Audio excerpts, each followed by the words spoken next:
Ndabifuriza umugoroba mwiza nshuti banywanyi w'ibiganiro vyacu ngaho kuri ino mbonesha kure yacu ari nayo yanyu ya Burundi News TV. Ikaze turebere hamwe ido n'ido ry'amakuru akomeje kugenda aravugwa hirya no hino kw'isi, ariko kandi turaza no guhera hano mu gihugu cacu c'u Burundi aho komeje kugenda havugwa ibintu vyinshi cyane bigiye bitandukanye nyine bigendanye n'ubijejwe n'umutekano, politike, diplomasi ndetse n'ibindi bigiye bitandukanye. Namakuru ariko aravugwa cane cane nyene kuri uyu mugoroba wo kuri wa Mungu itariki 11 z'ukwezi k'umunani umwaka wa 2024 aho tugiye kugaruka kuri vyinshi bikomeje kugenda biravugwa. Ikaze rero niba ari ubwa mbere ushitse ngaha ndakwibutsa gukanda handitse sabone kugira ngo ucuraronke ibiganiro vyacu mu buryo bworoshe cane, ukande n'ahandi hari akamenyetso kameze nk'inzogera kazwi nka notification cyangwa notification kugira ngo tubane gatanu kuri gatanu mu biganiro vyacu muri rusange. Ibintu byongeye gukomera, ibintu byongeye guhindura isura ngaha mu gihugu c'u Burundi. Hari amakuru akomeza kugenda avuga yuko General Ariyonge Bunyoni yagaruwe mw'ibohero bikagirwa ibanga kugira ngo iperereza rikogwe habashe kuba homenyekana neza abapanze umugambi by'umwariko baje kuba bakubitwa intahe mu gahanga nk'uko bikomeje kugenda bigaragara. Nyuma yuko rero hari hamaze iminsi hakomeza kugenda aravugwa ibintu biriko bitandukanye ku buzima bwa General Ariyonge Bunyoni wabaye vice president nga mu gihugu c'u Burundi canke ministre w'intebe akaba n'umuyobozi wa police muri ico gihugu, nyuma hakaza gufatwa hagafungwa n'inzego z'iperereza, yemwe akaza no gucibwa urubanza rwiwe agasabirwa n'ubucinzacyaha gufunga ubuzima bwiwe bwose. Hari amakuru yaraheze mu misi ishize nyene avuga yuko ubuzima bwiwe butifashe neza, yemwe hari nayo duherutse kwakira y'umukobwa wiwe aho yatabarizwaga nyuma yuko yagerageje kujya gusura papa wiwe, ariko by'umwariko amakuru twobashije kumenya nuko inzego z'umutekano cyane cyane izijejwe gucunga umutekano mw'iryo bohero bamubwiye yuko kugira ngo abashe kuba yosura papa wiwe nyine agomba kubanza agakuramo imyenda yiwe yose hanyuma bakaba bomusaka. Ibi ngibi bari bazi neza yuko bitashoboka, ariko impamvu bamushyize yuko aya mananiza yose nuko twamaze kumenya yuko atarahari nyine bakabura uko bamubwira ngo papa wiwe ntawe uhari, hanyuma nyine bakaza kugenda bamunaniza muri ubwo buryo. Ariko kandi aya niyo makuru twamaze kugenda dutohoza, amakuru adafise ivumbi na gatoya avuga yuko nyine bamubwiye gutyo kubera yuko batari bazi neza yuko atari bubikore, maze nawe biza kurangira atabikoze yasubira imuhira ibyo yarazanye atabishikirije o yarabizaniye. Amakuru rero yavugaga yuko General Ariyonge Bunyoni atakiri n'ubundi muri iryo bohero yamaze kuba yotoroka, ariko amakuru dufise nuko yaramaze iminsi nyine arimo kugirirwa nabi nk'uko amakuru dufise akomeza kugenda atugeraho. Hari umwe mu bantu baduhaye amakuru usanzwe acunga iryo bohero akatubwira yuko yamaze kuba yogaruka muri iryo bohero. Turabigaruka mu buryo burambuye, turaza kandi kurebera hamwe byinshi bikomeje kugenda bivugwa hirya no hino ku isi muri uyu mugoroba wo kuwa Mungu. Dore yuko muri Repubulika Iharanira Intwaro Rusange ya Kongo hari amakuru avuga yuko mu mujyi wa Goma hari abamwe mu basirikare bakomeye cyane babarizwa mu gisirikare cy'icyo gihugu kizwi nka FARDC ndetse n'ababarizwa mu mitwe ya Wazalendo n'abandi bagiye batandukanye bafatiwe mu mukwabu witswe wo gusukura uyu mujyi wa Goma, nyuma y'uko uyu mujyi umaze igihe urimwo ibitero bigiye bitandukanye, ukaba umaze igihe urimo n'ibibazo bigiye bitandukanye nyine nk'uko amakuru akomeza kugenda atugeraho abivuga. Turaza kugaruka kandi ku bikomeje kugenda bigaragara n'ibyaranze umuhango wirahira ja Perezida Paul Kagame w'u Rwanda. Umutekano wari wakajijwe rero mu bice bigiye bitandukanye by'igihugu cy'u Rwanda, nk'uko abamenyesha amakuru bacu batanguye kugenda barabitubwira, aho mu mihanda imwe n'imwe yo mu mujyi wa Kigali nyine yifashishwaga namwe mu bayobozi mu kuza muri uwo muhango n'ubundi yari irimo umutekano ukomeye cyane. Turaza kubigaruka mu buryo burambuye, turaza no kugaruka kandi ku biriko bivugwa ngaha muri Repubulika Iharanira Intwaro Rusange ya Kongo, aho abarimu cyangwa se abarezi bateguye imyigaragambyo karabutaka, imyigaragambyo iteye ubwoba ishobora no kuza kugaragaramo imvururu nyuma y'igihe bamaze ari byo basaba leta y'ico gihugu ikaba ntaco yamaze kuba iyo bihinduraho cyangwa se iyo bikosora ko. ariko kandi turaza no kugaruka kubigendanye n'umuhari M23 wakomeje kugenda bivugwa yuko wamaze kwinjira mu bice bigiye bitandukanye mu ntara ya Ituri, nubwo abayobozi baho bakomeje kugenda bavyamaganira kure bakavuga yuko ibyo ngibyo ari ukubesha. Ubwo hari amakuru dufise avuga yuko uyu muhari wamaze kuba wo kwinjira muri ivyo bice.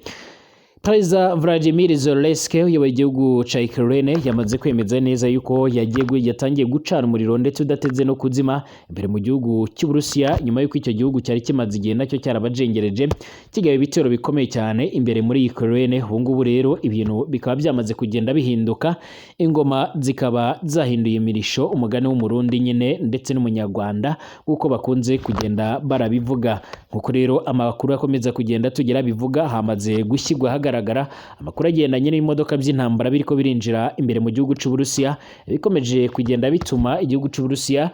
kinanirwa kongera kugwana urugamba, ahubwo kikaba kiri mu bigendanye no gutabara abaturage baco bamaze iminsi bari guhangana ndetse bari guhura n'ibibazo bigiye bitandukanye muri ibyo bitero nyine nkuko amakuru ariko atugeraho abivuga. Ikaze mu biganiro byacu rero mu makuru hariko aravugwa cyane ngaha mu Burundi no hirya no hino ku isi, aho nyine turaza kwibanda kuri inzo ngingo nkuru maze kubanyuriramo.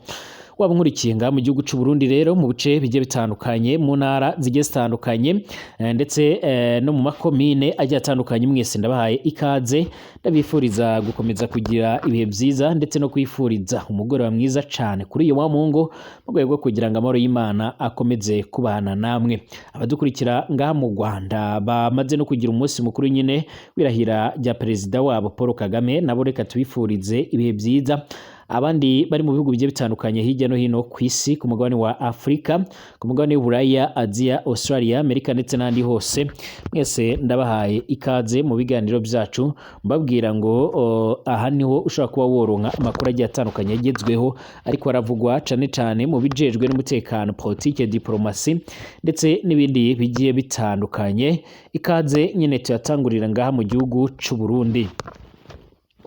Iki gihugu cy'u Burundi rero gikomeje kugenda kigaragaramo udusha tugiye dutandukanye nyuma yuko General Neva ayongeye gukora ibara kuri uyu munsi. Abategetsi bagiye batandukanye bakomeje kumurakarira ndetse bigaragara yuko bashobora kuza kumutegurira ikintu kitari kiza, cyangwa se bakaba bamurekuriraho ikintu cy'ikibombe gishobora kuzahindura ibintu, cyangwa se bagategura igikudeta kigize nabi, nyuma y'amagambo amaze iminsi arimo abatangarizaho, cyangwa se nyuma y'ibyo amaze iminsi arimo arabashinza nk'uko nyine biriko biravugwa. Byatanguye abashinza kujya ibiturire cyane ababwira yuko nyine bari gukora ibishoboka byose bakananirwa n'ubundi kuba bagira ico bakora ndetse n'ico bageraho ngaha mu gihugu cy'u Burundi, bagakomeza kugenda birira ibiturire, nyamara bagakomeza kuriranga amadevize yaraheze yaranabuze. Abandi bakavuga yuko ubukene n'inzara biriko binuma ngaha mu gihugu cy'u Burundi, ariko uyu mutegetsi we siko abibona, ahubwo abategetsi biwe akomeje kubashinza kurya ibiturire ndetse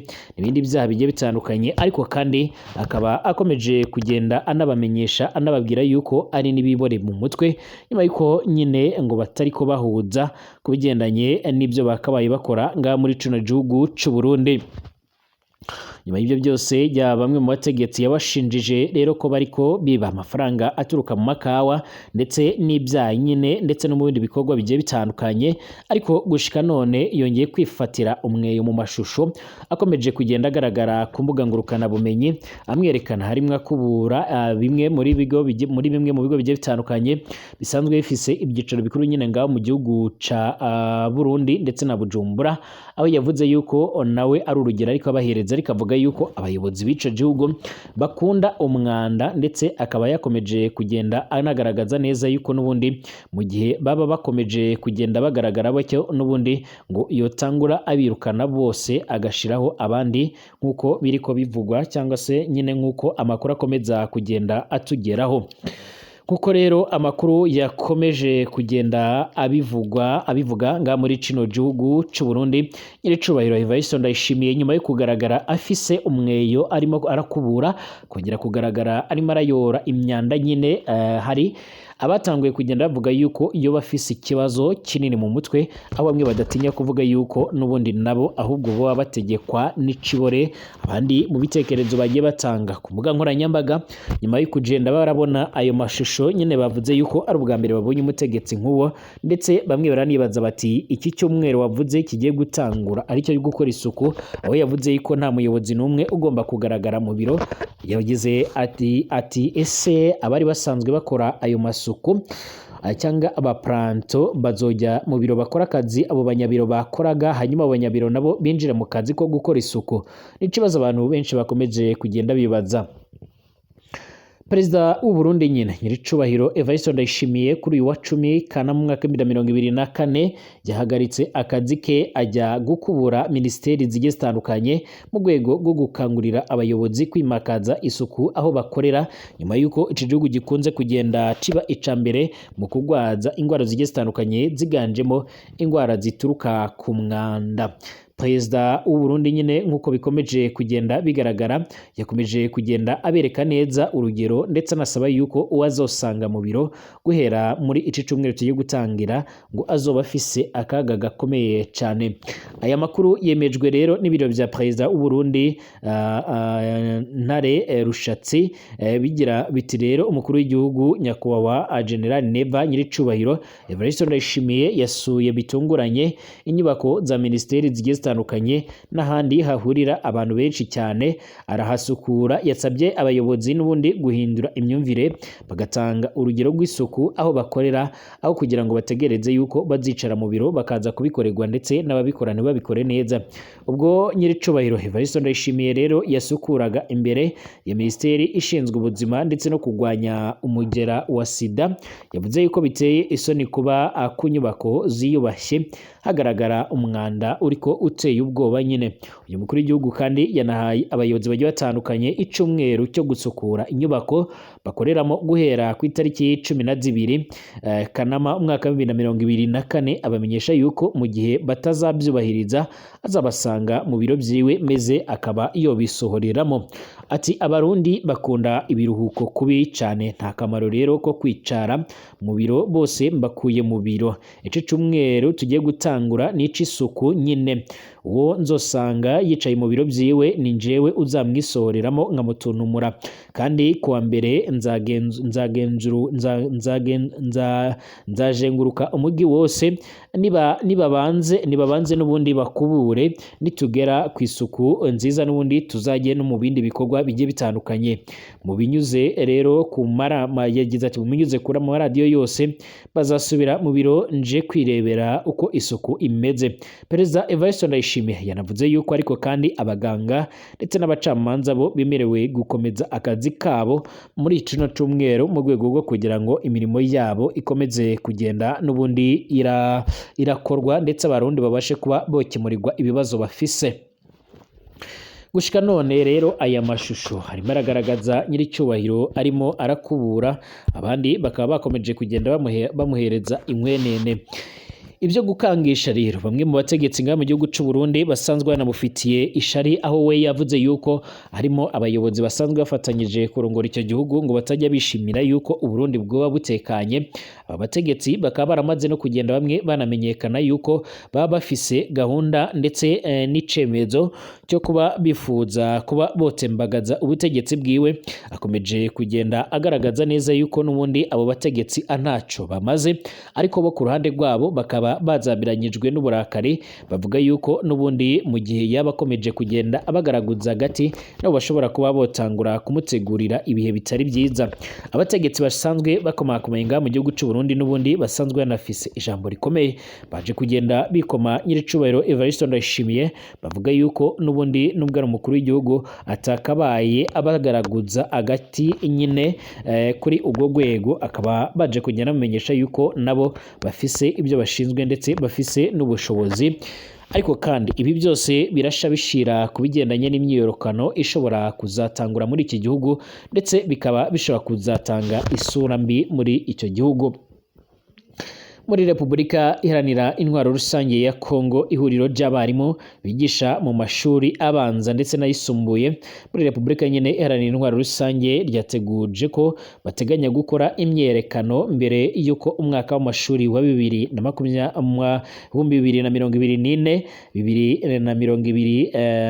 2024 n'ubundi utangura, mu gihe leta yaba idakemuye ibibazo byabo. Iki cemezo cyafatiwe mu nteko rusange yabo yateranye mu mugwa mukuru i Kinshasa hari ku itariki 14 Kanama umwaka wa 2024 nyuma yaho leta yimye amatwi ugutakamba kwabo kumaze igihe kinini cyane.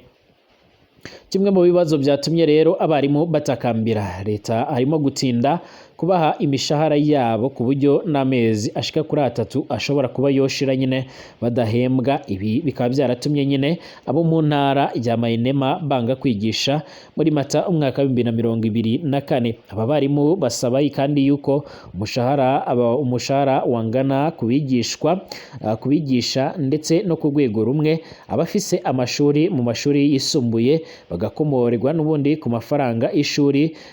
ndetse no guhabwa uduhimbazamusyi dushyirwa muri gahunda yo kuzigamira izabukuru ndetse no kugaragarirwa mu rwego rushinzwe ubwizigame bw'abakozi ngaho muri ico gihugu. Basabye urwego rwa RDC rushinzwe uburezi gutegura inama mbere y'uko umwaka w'amashuri utangira nyine rugafata imyanzuro ku bibazo byabo ndetse no kugira ngo amasomo atazahagarara. Umuvugizi w'ihuriro Jean Bosco Puna yagaragaje ko kandi mu gihe leta itakemura ibibazo by'abarimu itangira ry'uyu mwaka w'amashuri rizahungabana kuko n'ubundi ngo ntibazajya mu kazi kabo mu gihe batari bubahirizwa cyangwa se ngo bahabwe ibyo basabwa. Muri iyi turi rero byamaze kwemezwa neza yuko intatsi z'umuhari M23 zamaze kwinjira muri ico gice ndetse gushika none amakuru dufise akaba agaragaza neza yuko umuhari wa M23 ukomeje kugenda wagura ibikorwa byabo ndetse ukaba waramaze kugenda wemeza neza yuko ugomba kuzofata n'ibindi bice bigiye bitandukanye nkuko nyine amakuru akomeza kugenda atugeraho abivuga. Abakurikiranira hafi bibera mu gihugu ca Kongo bavuga yuko Bwana Tshisekedi agushije ishyano nubwo akomeje kugenda ari guhabwa abasoda mu buryo bugiye bitandukanye n'ubundi ngo birakomeza kugorana bitewe yuko n'ubundi hano muri kino gice uyu muhari wa M23 ukomeje kugenda ufata ibice byinshi cyane bigiye bitandukanye, ukomeje kugenda wigarurira bimwe mu bice bigiye bitandukanye hirya no hino muri ico gihugu. Guverineri w'intara Ituri rero isanzwe iri no mu bihe bidasanzwe bya Etat du Siège yamaze kugenda yemeza neza yuko afise amakuru y'amwe mu bantu nyine batanguye kwinjiza uyu muhari muri ibyo bice ndetse anagaragaza neza yuko n'ubundi ari ikibazo ndetse banafise impungenge zikomeye cyane ku mutekano mu gihe by'umwihariko teritwari zishika kuri 5 zose bari bafise, enye muri zo bari barabashije kuba bozigariramo amahoro n'umutekano, ariko gushika ubu ngubu nyine bikaba bisa naho nta mutekano bafise ndetse bikaba bisa naho nyine umutekano wamaze kuba wohungabana mu gihe hamaze no kugenda hafatwa rumwe mu rubyiruko nyine rutanguye kugenda rutangaza imyerekano ndetse barimo banafasta imyitozo mu rwego kugira ngo bazofashe abo mu muhari M23 warahiriye kuzatuza ariko ukuyeho ubutegetsi bwa Perezida Félix Antoine Tshisekedi Chilombo.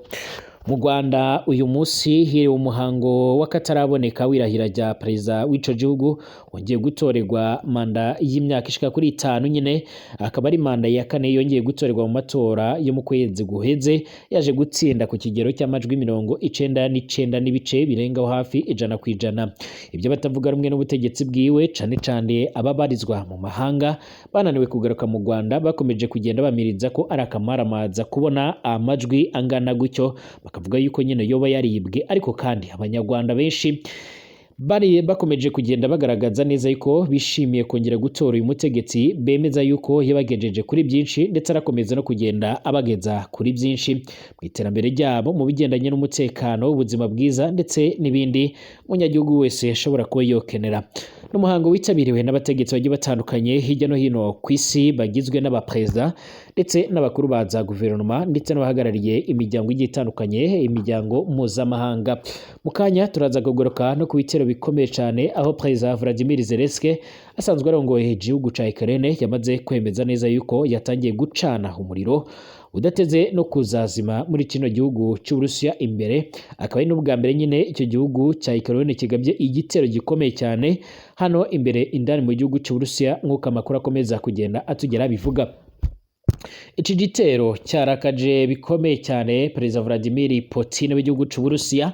nyuma yuko yaramaze imisi ashimangira yuko mu gihe intwaro ndetse n'ibikoresho biriko biragenda birahabwa aba bategetsi ngaho n'ubundi ba Ukraine ngo mu gihe botangura kubikoresha nawe azatangura gukoresha intwaro cane cane intwaro z'ubumara izo Amerika yamaze igihe ivuga yuko batari bakwiye gukomeza gukoresha muri izi ngwano. Ingwano zimaze igihe kitari gitoya cane kandi zikaba zikomeze gutwara abasirikare benshi ndetse n'abaturage benshi bakaba baravuye mu vyabo, inyubako ndetse n'ibindi bikorwa vya leta bikaba bikomeje kugenda vyangirika hirya no hino kw'isi. Mu kanya turagaruka ku majambo yavuzwe n'uyu mutegetsi ubwo tuba tumaze kugenda tuyegeranyirizwa